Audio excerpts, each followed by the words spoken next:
Hello, how you doing? Good. How are you? I'm doing very well. Thanks for taking the time to talk with me a little bit. Oh Um, yeah, for sure. Thank you. Absolutely. So I am. My name is Josh. I'm with a news station here in Wichita Falls, Texas, and we are one of the stops on your Be Funny tour. And so I was going to talk with you a little bit and let some of our viewers know a little bit more about you and get to know you before you're here.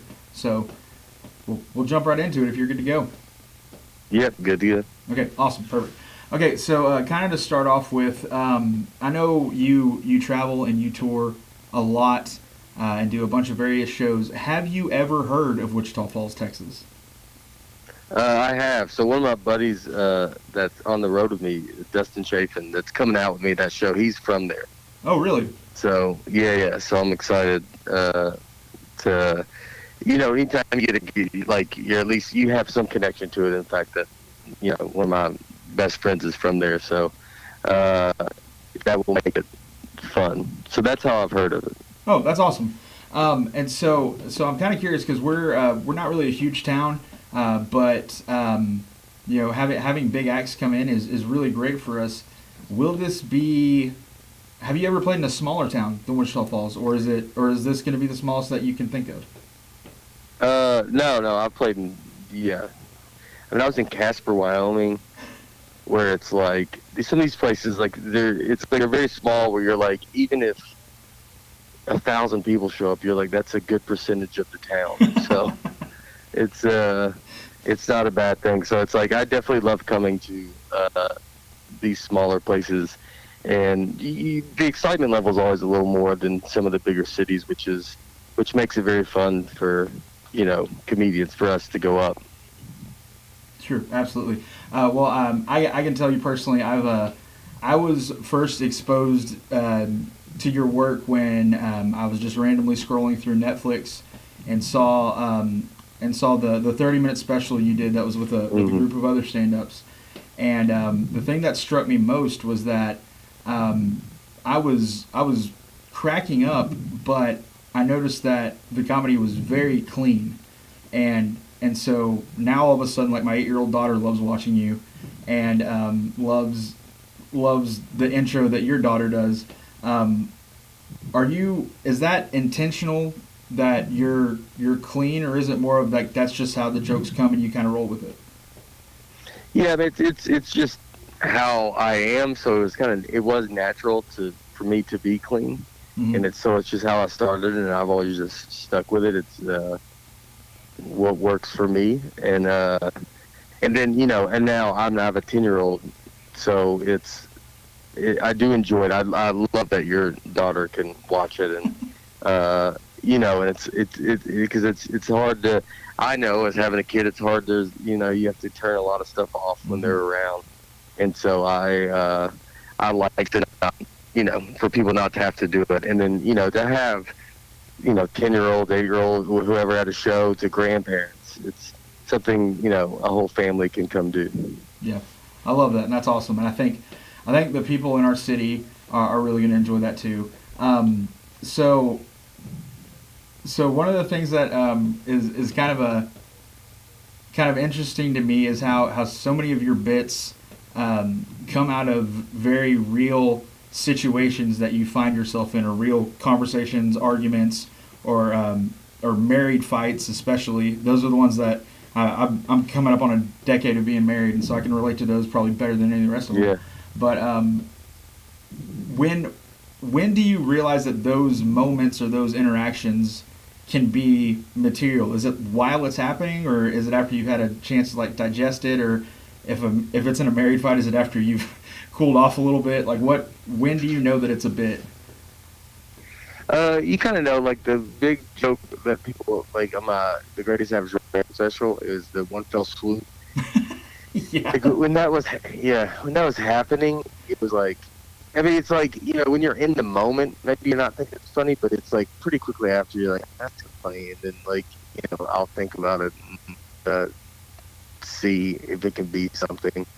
So it's you kind of know, I mean, you don't know if it's going to be funny or not, but you can tell that it's like, at least if it's something that's like, oh, I bet I can tell this story. Right. see how it goes. Yeah, absolutely. I know. I definitely haven't had the specific arguments, but I've had those fights where, like, when you're done with it, you look at it, and you're like, what in the world did we just fight about? That was such a stupid fight. And so even if it's not Yes. like the same exact subject, I think it's super relatable.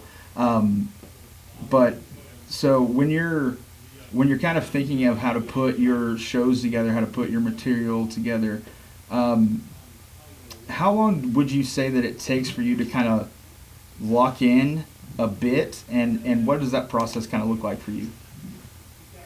I mean, some you get lucky and they're super quick, but I mean, overall, it takes a while. It takes months. I mean, just because you get the basics of it, where it can get a laugh, and then you just got to fine tune it to where it works.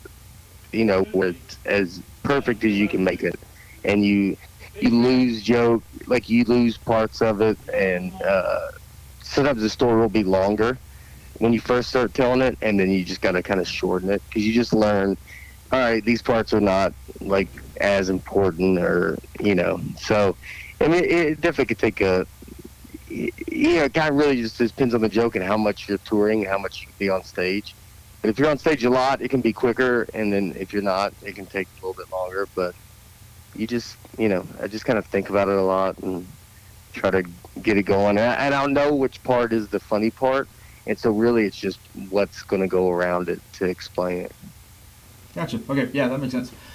So as far as your delivery, one of the things that that a lot of people initially notice, it's one of the first things that I notice, is how kind of deadpan your delivery is. Is that just kind of a natural, like, that's the way you've always kind of talked, or is that very intentional and focused for your stand up routines?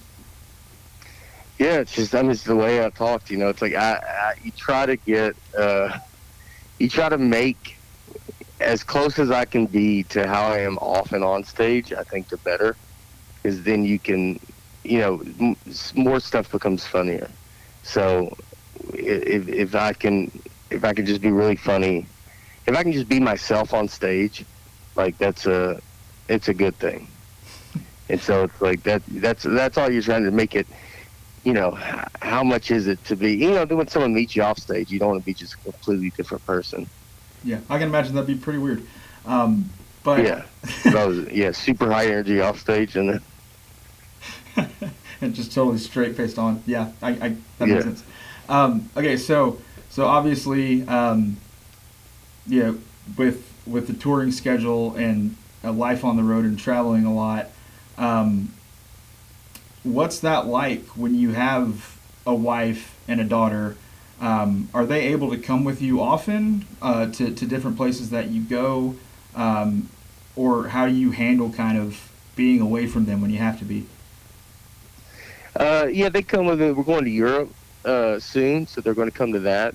And we just kind of got to pick the spots. Like, you don't want her to be absent from school too much. Right. And so we live in Nashville because it's like I want her to have as normal the life that she can have. Hmm. And so it's you just kind of, she can't. She was obviously there for the new special.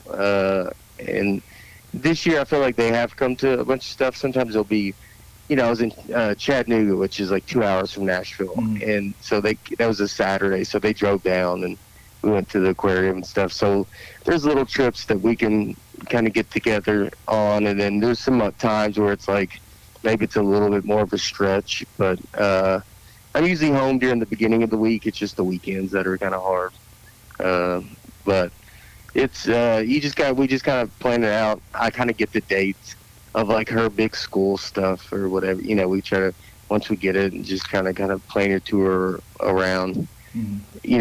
So I can be home for as much big stuff as I can. Oh, that's awesome. I really love hearing that. So I'm kind of curious. Um, a lot of when people are starting out in stand up, it's a dream that they have, and it's this desire that they want to do. Um, but obviously, there's a lot of funny people who don't quite make it doing stand up. When was it that you realized, or when was the moment, or the special, or the show, or whatever it was that you realized, oh man, this could be what I do for a living. When can you pinpoint kind of when that happened?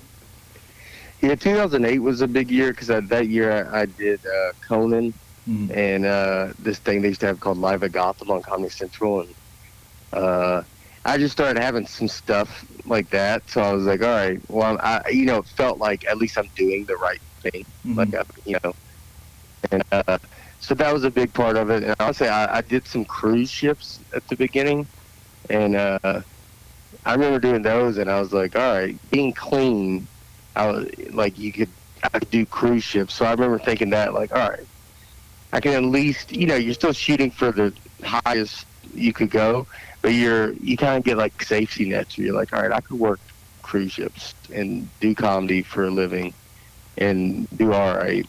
So it was like it's weird little parts like that you're like, all right. At least there's signs that I've chosen I felt I chose the right thing. Gotcha. Okay. So I think your most well known bit is probably the iced coffee with milk bit. That's probably the one that everyone knows or has heard. But I'm curious, what is your personal favorite bit that you've ever written, where you wrote it and you're like, yeah, I love that one. It may not be the most well known, but which one is your like personal favorite? That one is too. And then in a new special, I have a joke about buying ice. Mm-hmm. And just how hard it is to buy ice at a gas station. Yeah. And I really enjoyed that one. Like that one, because it was like so stupid. It's that one was like rewarding to tell, and like you could feel people relate to it, and like how annoying it is. Yeah. Because it's annoying in the fact that who cares you're buying ice, but it's like when it was just, I like that one because it's just so specific. Yeah. That it, I always enjoyed telling that one. Yeah, that one had us rolling. Me and Amber watched it the other night, and we were absolutely cackling. For me, it was the whole when you're talking about how different your parents were with each one of the kids. I've got a younger brother, and I could relate to that one real hard. Yeah. The middle brother thing too. Yeah, was always very fun because it was because it's fun to try to like you tell it and then make people think you moved on and then just go back. I just enjoy that. Oh yeah, that was fantastic. I love that. So what is something? Because I'm sure you do interviews like this all the time. What's a question that you've always wanted to answer but no one has ever asked you? I mean, the one you just asked was pretty good. Like, I don't think I've been asked that a ton. Like, where, asking what joke I like. Because it is always a little different. Mm-hmm. Like, it's like, because people know the big jokes and like the big stuff. So it's like, like, because I did like that. Like, so you think, like, what is, because sometimes jokes they're fun for, I have the jokes that are fun for me. Mm-hmm. Like, I'm like, I enjoy telling this. And then, then I know some of the bigger jokes are going to be the ones that people are going to remember more. Mm-hmm. So, I mean, that was pretty good. I can't think of anything else. Yeah. Okay. So the new special on Amazon Prime. You've also got the Nate Land podcast. You want to talk a little bit about that? Promo that a little bit. Yeah. It's a podcast with 3 other comics, and we really try to make it be, we're like Seinfeld, and so Seinfeld's a show about nothing, and we try to make this show be like that, where we're just talking about topics and just trying to make jokes on them, and just trying to have fun and make people laugh, and that's the general thing that we're trying to do with all this, is just try to be entertainment and just be fun and not be heavy and not be anybody can watch it and stuff like that. So the podcast it's doing really well, and it was something we started during COVID just to kind of keep being funny, and it's just kind of stayed. It's kind of people keep coming and listening. So it's very fun to do. That's awesome. I love that. Okay, so I'll wrap up with one more, and this is just kind of my own curiosity. So a lot of jokes in the past couple specials. You've mentioned the fact that your dad used to be a clown. Yeah. So because of that, is there any part of you that feels like you were destined to do comedy? Yeah, absolutely. Because he does comedy in his magic. So awesome. He's always been very funny, and so it makes a lot of sense. And I realize more of it now than I did ever. I mean, it was before, when I was younger, I don't know if I thought of it because it was, I don't know, he was a magician. It's all I ever knew he was. Mm-hmm. And so it's definitely something I realize now that you're like, oh, yeah, it plays a huge part of it. And I think my timing is like, you kind of get that. I get a lot of that from my dad. And so, yeah, doing comedy was with him being funny. Like if he had been a straight magician, maybe I wouldn't have been. But the fact that he was always very funny is, it played into it a ton. Hey, awesome. Well, Nate, real excited for the show here in a couple weeks. Looking forward to seeing you. It's just about sold out, so hopefully after this gets on our website and a little bit on air, we'll get that thing sold out, and we'll have a good night on the 23rd, man. Looking forward to it. Dude, me too, man. I appreciate it. Awesome. Have a good day. See ya. All right, bye-bye.